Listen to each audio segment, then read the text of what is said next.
नमस्कार, आप देख रहे हैं बिंद 24 न्यूज। बिंद 24 न्यूज में आपका स्वागत है। आइए चलते इस वक्त की खास खबर की ओर।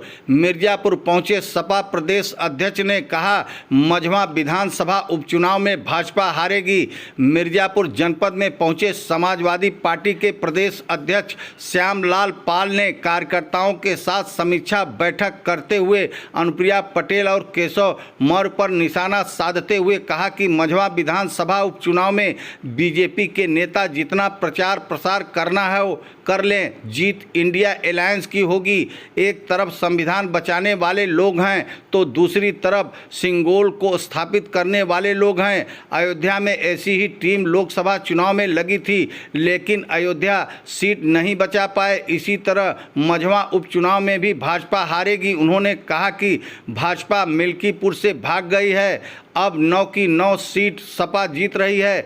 देश संविधान से चलेगा तो लोकतंत्र में राजा मत पैदा होगा।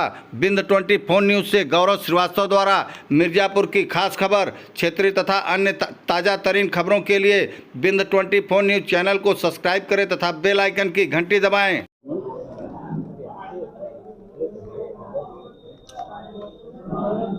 संगठन के लोगों की समीक्षा बैठक की। इस समीक्षा बैठक में सभी लोगों को कार्यों की जिम्मेदारी दी गई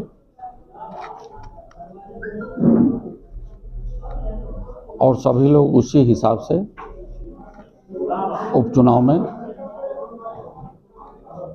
भारत के संविधान को बचाने के लिए और लोकतंत्र के हिसाब से ये देश चले, उस बात को जनता के बीच में ले जाने के लिए हमारी कार्य योजना बनी है। और मझवा उपचुनाव पूरी तरह से इंडिया अलायंस के पक्ष में है, इसे हम निश्चित रूप से जीतेंगे। बीजेपी ने मंत्री की पूरी टीम, मंत्रियों की टीम लगा दी है मझवा विधानसभा के लिए, आप क्या कर रहे हैं? बीजेपी के पास मंत्री हैं और इन्होंने ऐसे पूरे मंत्रियों की टीम अयोध्या के लोकसभा में लगाई थी। केंद्र के भी मंत्री और प्रदेश के भी मंत्री जनता का एक वैचारिक आंदोलन चला है संविधान को बचाने के लिए, लोकतंत्र को बचाने के लिए। ये अयोध्या में कुछ नहीं कर सके, ये चाहे जितनी टीम अपनी कैबिनेट मंत्रियों को लगा दें, ये खुद मैदान छोड़ करके, अखाड़ा छोड़ करके भाग गए हैं। ये चुनाव लड़ने की हैसियत में नहीं है। आप मिल्कीपुर का उदाहरण ले लें कि जो मिल्कीपुर के चुनाव मैदान से भागकर चला जाए तो निश्चित रूप से सभी उत्तर प्रदेश की विधानसभाओं से हार चुका है। केंद्रीय मंत्री अनुप्रिया पटेल तो प्रचार कर रही हैं और डिप्टी सीएम केशव प्रसाद मौर्य को प्रभारी बनाया गया है। ऐसे में क्या तैयारियां आप बदल जाएगी? वो सब बड़े नेता और मंत्री क्यों लगाए? ये बड़े नेता सिंगोल स्थापित कर रहे हैं भारतीय जनता पार्टी के, चाहे श्रीमती अनुप्रिया पटेल जी हों या केशव मौर्य जी हों डिप्टी सीएम। ये लोग सिंगोल स्थापित कर रहे हैं। सिंगोल का तात्पर्य इस देश में राजतंत्र और कुलीन तंत्र बनाना। और अन्य जो समाजवादी पार्टी के नेता हैं, कांग्रेस के नेता हैं, ये संविधान की रक्षा की मुहिम है।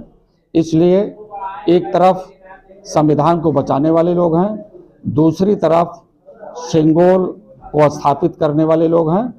तो इस देश की जनता को जो उनका अधिकार है, कहाँ से उनको सम्मान मिलेगा, वो सारी चीज़ समझ चुकी है कि राजतंत्र जब आ जाएगा सिंगोल तो राजा रानी के पेट से पैदा होगा और संविधान बचा रहेगा तो राजा वोट के माध्यम से पैदा होगा। अच्छा, आपने यूपी में कांग्रेस को दरकिनार किया है, कांग्रेस ने आपको मुंबई में दरकिनार किया है, एक भी सीट कांग्रेस को नहीं दी गई है। कांग्रेस सपा वहाँ पे अकेले चुनाव लड़ना चाहती है मुंबई में, क्या कहेंगे? ये राष्ट्रीय नेतृत्व का सवाल है। राष्ट्रीय नेतृत्व उस मुद्दे पर बात कांग्रेस करेंगे। आपके साथ में? बिल्कुल कांग्रेस साथ में है। आपने स्टेटमेंट राष्ट्रीय अध्यक्ष का देखा होगा कांग्रेस का, 100% पूरी तरह से इंडिया अलायंस है। कांग्रेस का जनाधार 4 से 5 हज़ार वोट का है। हर बार जब भी कांग्रेस चुनाव लड़ी है या विधानसभा चुनाव लड़ी है तो 4 से 5 हजार ही वोट कांग्रेस के पक्ष में गए हैं उसके कैंडिडेट के ऊपर, तो कैसे जीतेंगे यहाँ पे इस बार सीट? हम मझवा से चुनौती है आपके यहाँ, कभी आज तक सपा मझवा में चुनाव नहीं जीती है। ये मझवा ऐतिहासिक निर्णय लेने जा रहा है और समाजवादी पार्टी का कैंडिडेट बहुत ज़्यादा वोटों से जीतने जा रहा है।